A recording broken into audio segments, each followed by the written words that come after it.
but the other two things that I've been playing a lot more are first of all is First Light 007.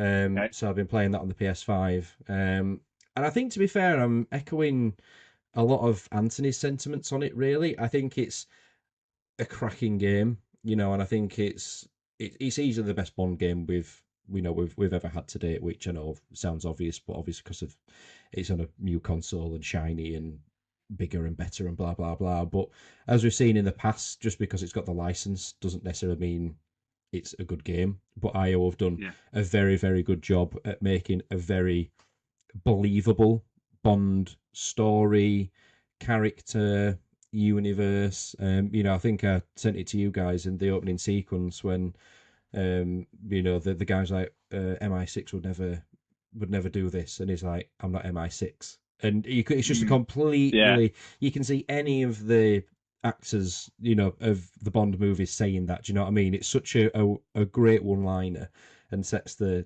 tone for the game. I think it's great. I think it's obvious that IO have done it. The elements of Hitman are there. There's quite a lot of elements of Hitman in there, but not to the point that it's just a reskinned Hitman. There's enough Bond in there to make it a unique experience, I think.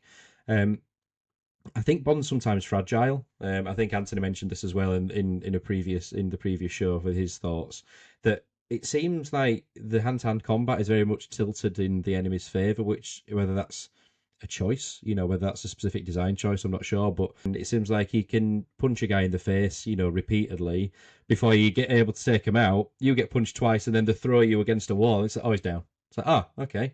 Like, and these are not like big grunts, these aren't like the big beefy militia.